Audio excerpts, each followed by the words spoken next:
hey guys, the Praetor's dead, so I'm hiding out here underneath this underneath this big titan. Hope no one notices. It's just me and Mithra, and no one's behind the big feet. But we have things to do. Oh, Zeke, Nia, there you are, guys. I was totally fine being here by myself. Either way, hey everyone, welcome back to Xenoblade Chronicles New Game Plus Blast Through. In the last episode, we finally got to Klaus and got the revelations of, oh, Rex, I see, and all that good stuff. You probably have no idea what I'm saying. Either way, in this episode though, we are doing something really special. At least for us, we are. And Malice can wait, all things considered. But now we have literally everything else out the way.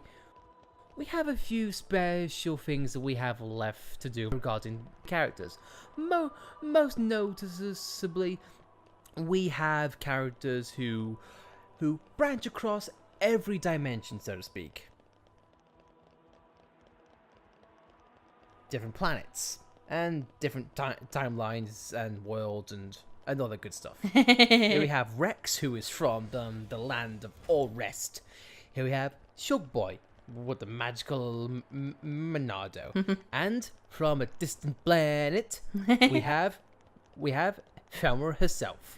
and Zeke is wearing Cosmos. Well, not wearing Cosmos, but having her by his side. And somewhere Zeke also has Nia in his back pocket. And Thanos of Fury is there too. And now that we have every character, including Red Blades, and also we have Cosmos, you know, from Xenos Saga, whether that's in the past, different worlds, remains to be seen.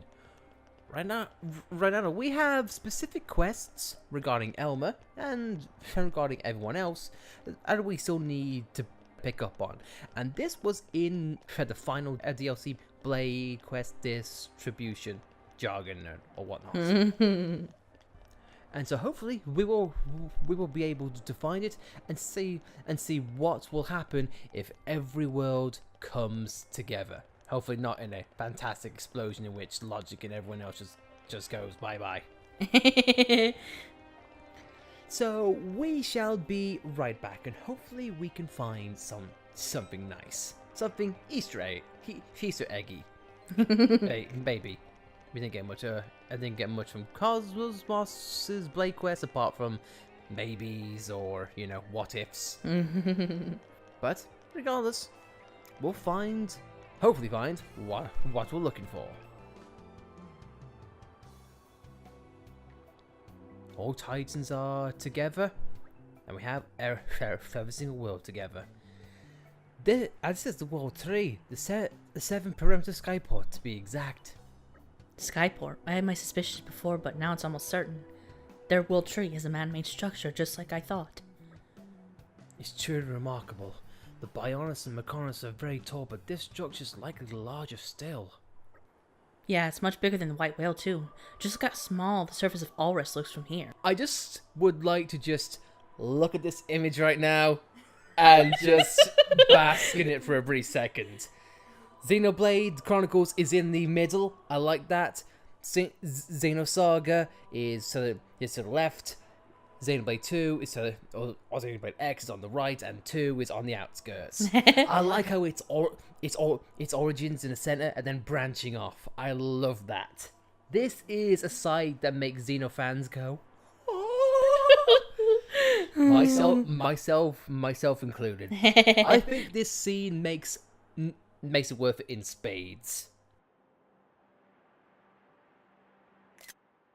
Yeah, very nice, very nice. That was on purpose. A screen capture, that is well worth it. Believe it or not, there's a man who made it up here all by himself. By himself? That's incredible? Is that meant to be that's incredible? I don't know.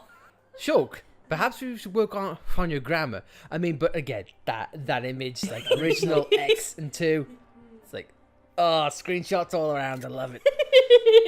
But that's a weird typo, I think. Yeah. But either way, even we needed to pull our strength together to make it. It seems inefficient. A single person's abilities are sorely limited. That's exactly why we form combat units into 8 teams. Together, we achieve what alone we couldn't. I agree. In a sense, a driver and their blade are an example of such a unit, a whole greater than the sum of its parts. Definitely. It's only because I had Mithra, Pyra, and all of you that made this part. Okay, not Cosmos because we did all that, but hey ho. And now you all also have Cosmos, Elmer, and us by your side. Affirmative. My prognostic heuristics suggest that this should allow us to attain even higher performance levels. Anyway, it's very mysterious. What's that? Just the reason we've all gathered, or were gathered here. It's by notion of monolith. Oh my god, they're glancing back to everyone. My god. And even this line is akin to it. It's like not what Arcade said, right? How was his dream or something? As by his dream, he means every Xeno fan out there. Yes, right, he did say that. But I feel like there must be some purpose, some meaning to this meaning. I don't know why, but it rings true. Oh god, is that saying that they are together in hopeful sense that a game is gonna come? Oh, sorry, I'm just being weird, I guess. No, don't apologize. Truthfully, I feel something similar, Elmer. It reminds me of the words I heard that time. All life walking hand in hand. It's still like we're doing now, isn't it? I'd like to think so, anyway. Everyone, you appear to be enjoying the conversation. Does this mean that the reconnaissance mission is over? I completely forgot about that. Come on, let's go and put this thing to bed. Agree. There's a lot we've got to do still. No, don't do that. I'm sure a lot of fans would just love, like, a game. Like, if you could if you could condense a Xeno game down to 4 characters, like Rex, Elmer, Shulk, and Cosmos, I'd be okay with that. I must learn what I can from this world, and use that knowledge to crack Mirror's secrets wide open. Elmer's focus on Prig Infinity Roads a bit updated. I like how that they give us a prompt for that. It's like, really? Did you really need that to be said? And keen eye, but you know, regardless. But can I say that scene alone? God, it makes me excited. I know it's probably just flavor text or whatnot, but it's either them teasing something or Monolith just having fun with us. Either way, I'm perfectly happy with that because it's like a shot of every main character coming together. The only thing that I can make and I think of that makes it better is if they had Fiora in there and whatnot, and Talos. Yeah, and I'm just gonna throw something out there. I know because it's probably not able to be done or whatnot because it's probably a different series, you know, and whatnot. But what if they had something from Xenogears in here? just the complete Xeno, dare I say it, saga, the entire family. It'll just be in one scene. And to be honest, the reason why it gets me excited because they said that a lot of fans are clamoring for it, or that it was his dream, and I'm assuming the Knock on Archsage is just a excuse to say the fans wanted this. So it gives me the feeling that they know that the fans are clamoring for like a Xenoblade and Xenosaga crossover. It's, again, I've said this many times about this ever since Shulk and Fiora came in, but it's like the Smash Brothers of JRPGs. It's like, I know Project X Zone exists, but what about if you had like a full-fledged JRPG like this, and had many characters from many series come in? That would be fantastic. Yeah, it'd be cool. Like if you made a game that clashed Xenosaga, Xenoblade, the original X and 2, and then you got to choose which combat style you wanted to use throughout that RPG. Like, do you want to do it turn-based like Xenosaga, or do you want to do a driver blade system like 2 or something like X in the original? That makes me excited because I was thinking of the exact same thing. I know what I know. Here's the best thing about it. Something that I said last episode. It was somewhat of a joke. A joke about that, entire space cutscene between Klaus, activating the machine. What if all this, Xenoblade 2, X and whatnot, what if they are just testing waters with each combat system? What if they're like picking and choosing, like this works and people like this aspect of combat and people don't like this? What if they make an amalgamation of them? And not to mention Torna is also helping out, because that is an expansion, but that had a new combat as well. It's like I know it's such a small scene. It is such a small scene in the grand scheme of things, but God, it has so much potential, and it could mean so many things. It could just stop right here. It could go on to another game. It could be a combination of all Xenoblade games are coming together. Because Monolith have mentioned that they want to make a 3. Yeah, and also something that also throws a bit of a wrench into the works is that they've also talked about doing an X-rated game, like say no holding back, complete gore, complete extreme visuals. It's like, how would you go about doing that?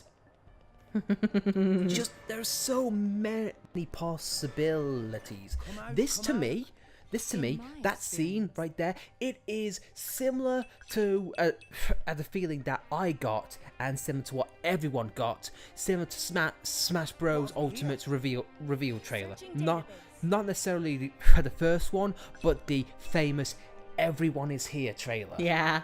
It's like, because they're showing for these characters from every different series, and they themselves are saying, people have wanted to see this, so we'll show them a bit. So what's stopping them from saying, you know what, if people want to see it, why not work on it? At least test the waters on it. Monolith, I'll say it right now because you're not listening, but regardless. I've had many gripes about 2.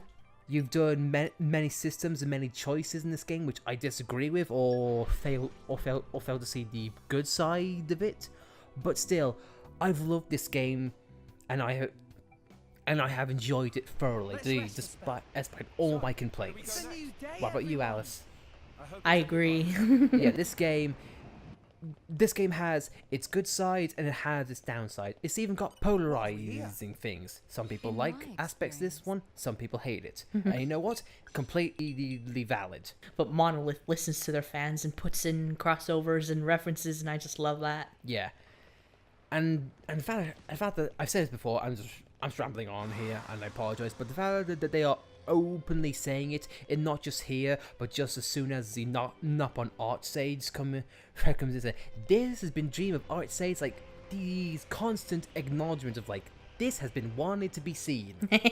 Although I will admit, I feel like you've kind of kicked Elma to the curb as far as her intro and like a Blade quest. Yeah, and the fact that they don't even say her name when you throw her out there with a Blade special. Yeah, I feel like that's kind of a jerk, and I'd hate to think that that's their response to how they think X went, because here's the thing, X wasn't bad as a concept. It was a great concept. It's just it focused. It tried to focus on the world instead of world building or character building. And I think personally, the both of us would have enjoyed it more had we not had a faulty Wii U. Yeah. That's for another tale from another story. Either way, though, I'm just rambling on. cutting the story short, we love it. We love this concept, and we would love to see more. Possibly a fully fledged RPG with this concept. Love it. So please, if it happens, make it good. Anyway, getting off that, you're probably wondering what we're doing down in Land of Morpher, because if we didn't already have fun times when we were down here with Astel.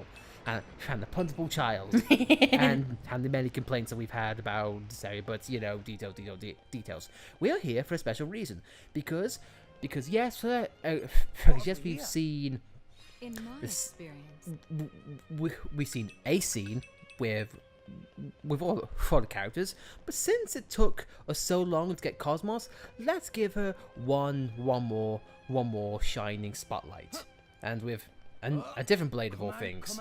What blade? Well, it's Adenine.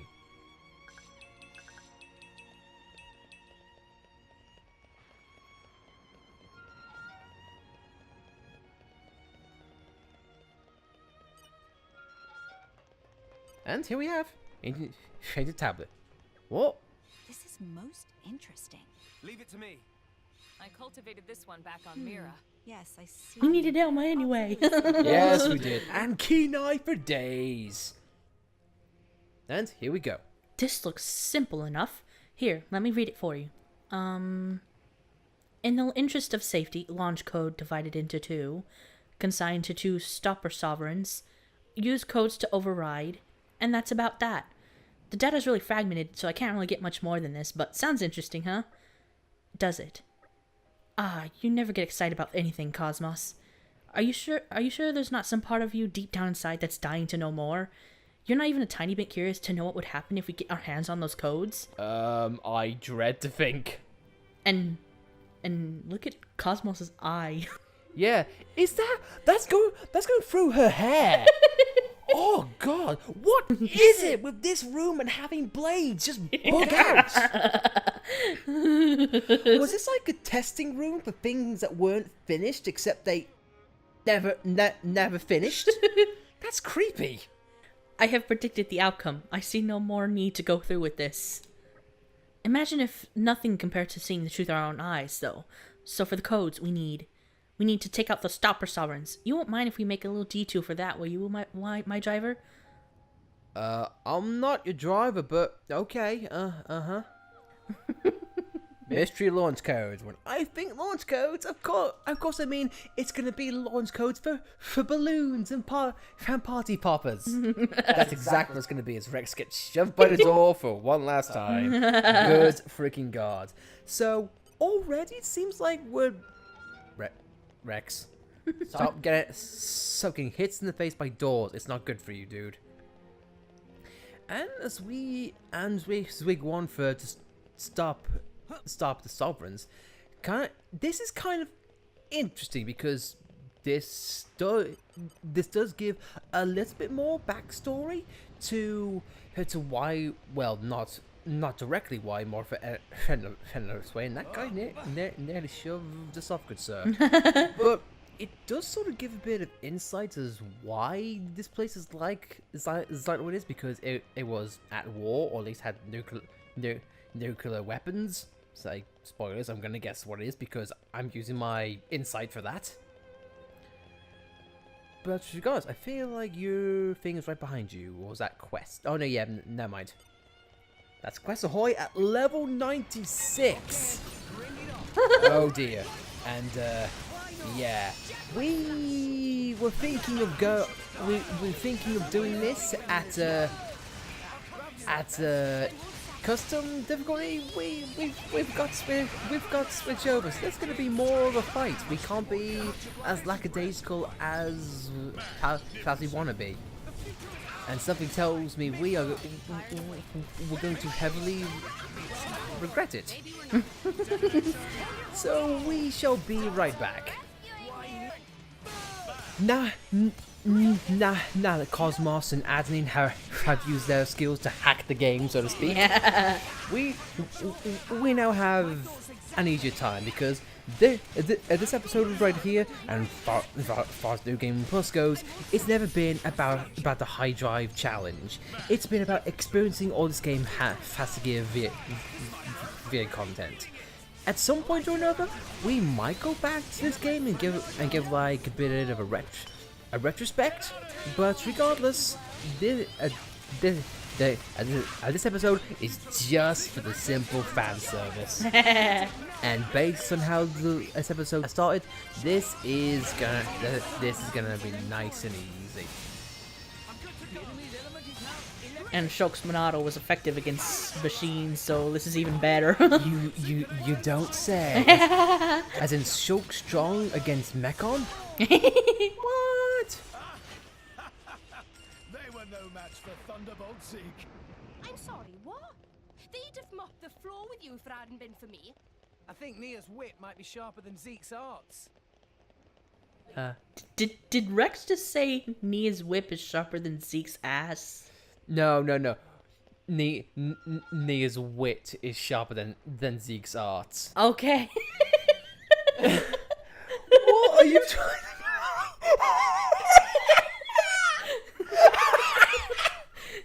Oh my god!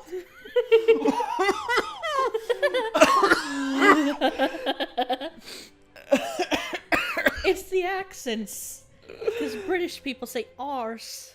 Okay, now for one thing, I know it's gonna be specific, but Nia is not British. She's Welsh. But that aside, God, the picture you've just put in my head, Alice, Jesus Christ.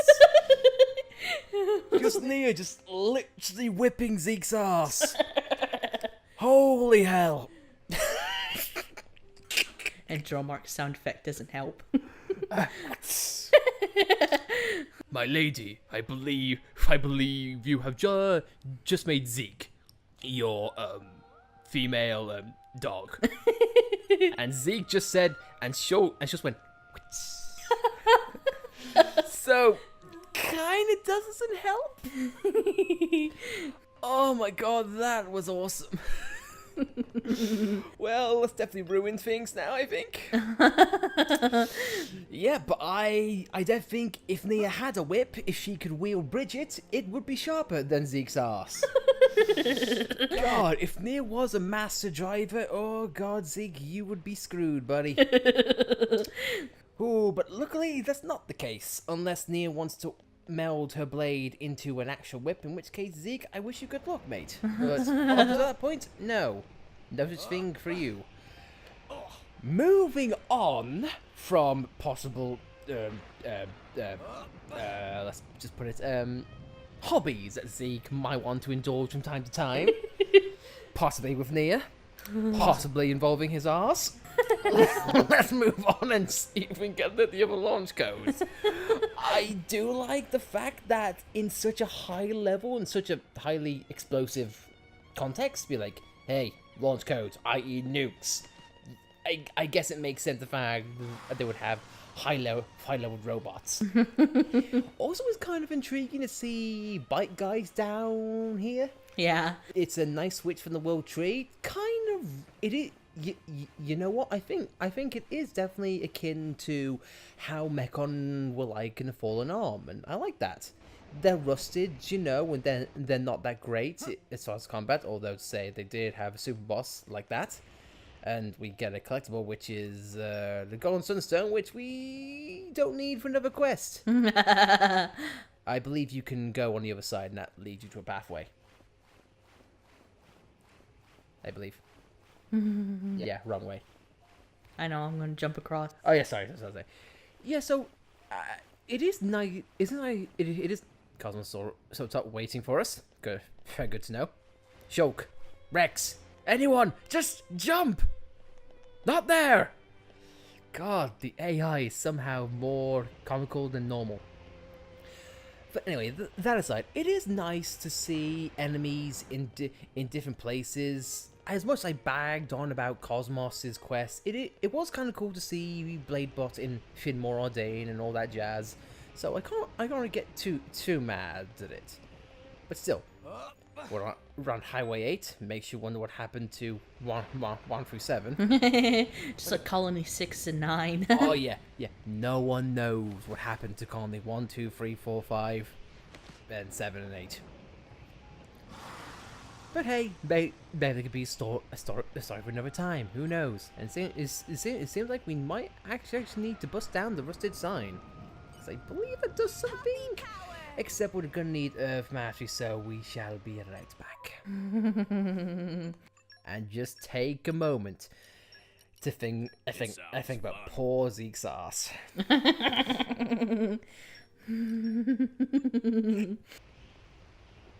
Oh, there's a hole. Well, that was easier. Hidden by the debris. That's easy. She's what it needed to be. Well, the person bad, and we can just kick their backsides either way.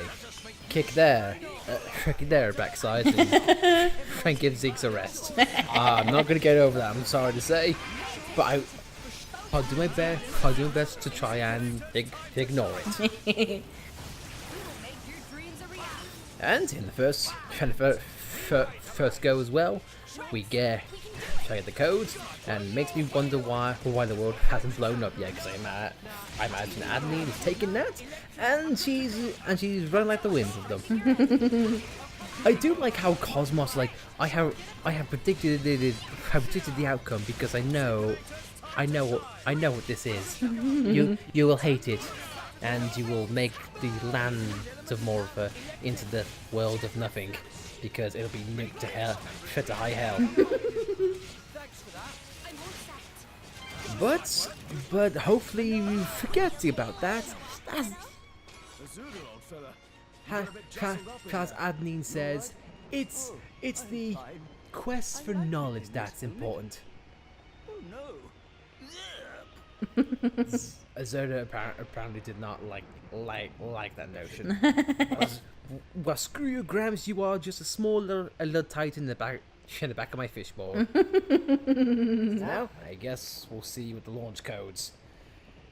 God, that's a scary thing to say. Right then. So the launch code should be entered in here. Well, that's odd. This is most interesting. Why have such a low level for Kenai when already you need so much? Oh well. Of course. We'll need to go back to the data processing room in the World Tree. It seems to be so. What are we waiting for then? Let's get going. I'm sure there'll be something awesome waiting for us. Like Rex's constant responses. We're gonna die now, aren't we? Maybe he's too baffled about a certain conversation that happened. But, you know, I can only speculate. It's like that, he doesn't want the world to end by nuclear blasts. It's weird that. So I'm gonna guess that control room is what we need. So let's go for it. And hopefully this might pique Adenine's curiosity and not blow up all of our rest. I'm kind of hoping it gives a little bit of reference to her Blade quest. Let's get going. Hopefully so. Or just anything, or if it makes the land of Morpha just that little bit more intriguing, because anything that offers that, I'm all up for. As we just run past the robots like this. Robots on parade. Robots has missed everything.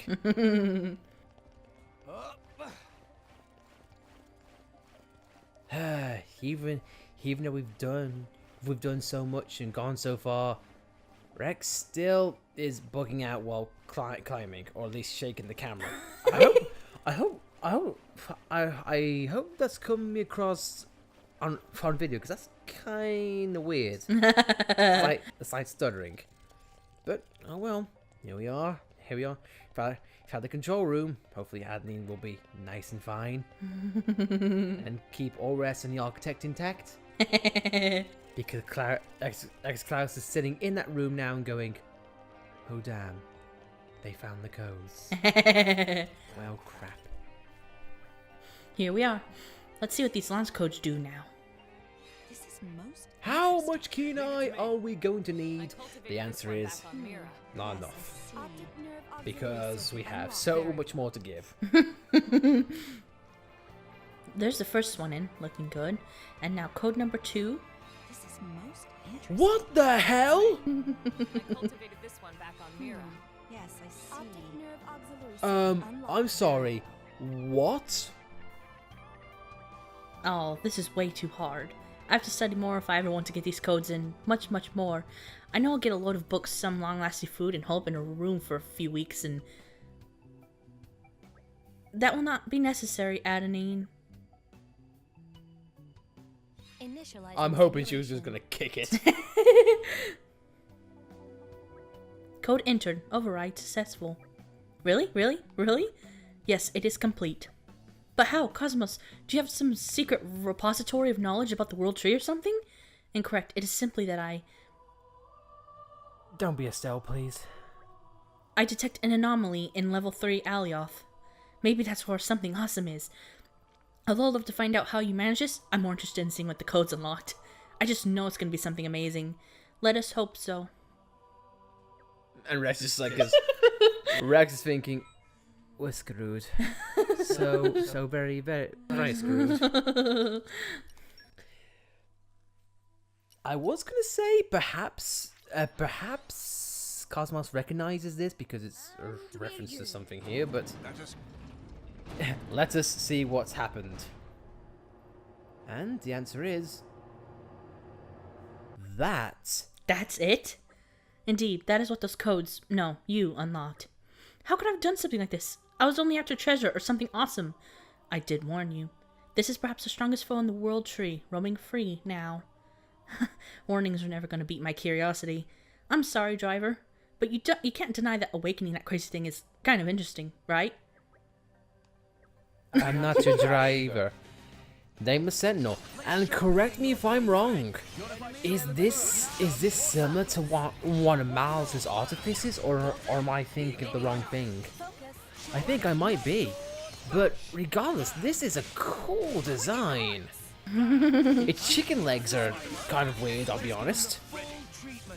But still, the fact that this was a launch code type thing is pretty cool. Could you call this a super boss? Yeah. Yeah, I do think so. This is not going to be a challenge, more like a war of attrition, because it's at level 25 and we're doing it on custom difficulty, so we're not in any real danger. This is just most likely for the experience. But I do like how this is from the World Tree. It does some, well, it completely shuts down my my theory of like nukes. Although to be fair, a walking nuke could be it could be similar to this. I do like for the hidden secrets of like this thing of the World Tree holding secrets. Makes you wonder what this thing could have been built for. Like, what kind of last resort would you need if you were like the architect? But still, though, I of course like it's got a hook for a hand or a clamp. And something, and I don't know what it is, but perhaps maybe the red and black color scheme is a reference to something. I don't know. Anyway, looks cool and definitely looks intimidating. Yeah. The fact that it's got a nameless sentinel, has a name, makes you curious to say the least. And the fact that it does that powerful attack, and it nearly puts Rex down to like what, a quarter of his HP. And there's some custom difficulty, so this thing is not messing around. It is packing a punch. And I also feel like it's it's a character building. The fact that Adney's like, oh yeah, sure, it's evil. It's gonna be tough, but I don't care. It's cool, and it piques my curiosity. Like that's kind of nice. I do wish like this had something that other Blade missions had. I mean, you could say it did for like Percival, Perun, and Godfrey with like the farming in Fonset, but I found something this extreme.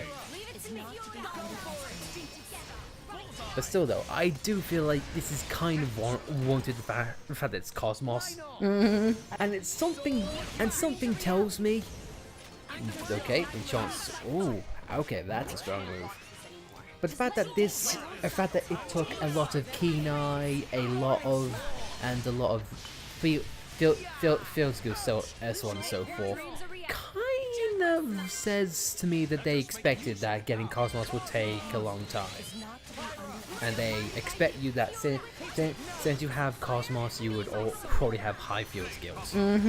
So at least it's fitting enough, at least to our tastes.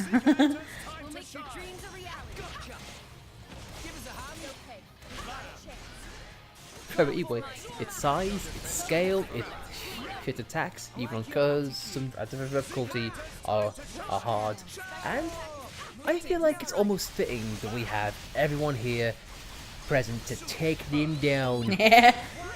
We're using Elmer, we're using Shulk, we're using Pyramithra, we're using Cosmos and Fiora, we've got Patroka. you know that classic blade.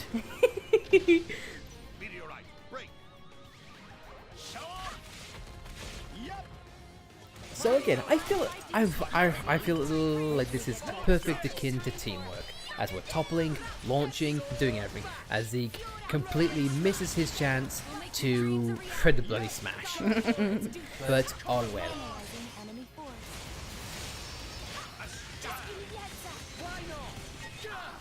As Zeke gets drilled in more ways than one, I'm sure Nia will take care of that later on. We will simply take down this nameless Sentinel, and hopefully he won't inflict doom or kick our arse or anything like that, because that would be incredibly bad. So please not to be doing that. Oh, you prick! He absorbed my element. Yeah, and that means he can change his element on the fly. But as everyone in that epic scene at the beginning showed, there's nothing better than teamwork. So this is going on for so long, so we are probably just going to cut ahead to when this is all said and done, unless something else happens, in which case we'll see you after we take down with the power of not friendship, but the power of interstellar and interdimensional teamwork.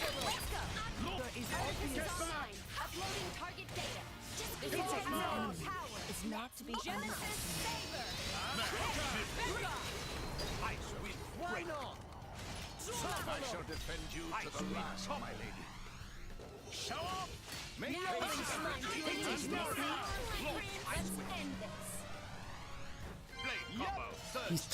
She's toppled in slow motion. Get him.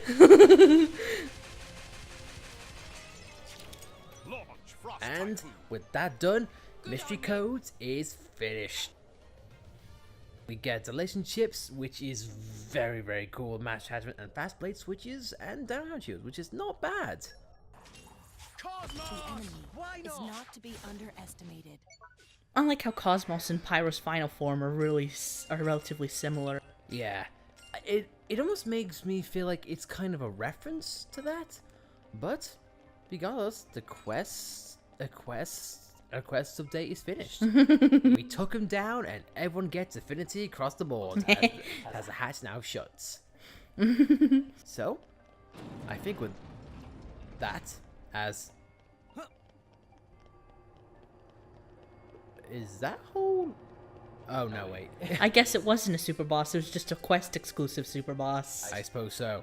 He's like, "Hi, I'm here. You killed my old older brother, so I'm kind of pathetic in comparison." But with that, guys, I feel like we'll call things there. So that's it. Everything is done except for the final boss. We have done everything that we have wanted. So, I think that means that New Game Plus is pretty much over. and we have seen pretty much Even all the darkest of the night content. is followed by a dawn. Including the Easter eggs. Yes. For every reference, every single side quest, and exclusive DLC that the game has to offer. So, we're not going to give our thoughts and our summaries here. That's going to be saved for a review that's going to be a little bit later on down further line.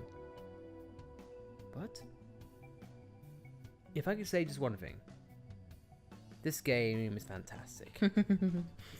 It may have weird ideas and may have concepts that I don't agree with. But this game is definitely in the right place when it comes to heart. Mm-hmm. It knows what it wants to be, and it doesn't shy away from it. It's kooky, it's funny, it's dramatic, it's emotional. It can be downright silly and jerkish at times, and it knows its audience. Albeit, I don't think it quite realized how much of an audience it had. But I guess that's it then. So until then, we'll see you guys next time for when we take down Malos and give our final thoughts on the remaining aspects of the story. As Sho celebrates himself. Great. So, thanks for watching, everyone, and we'll see you next time. One last time. But Zeke's arse, really?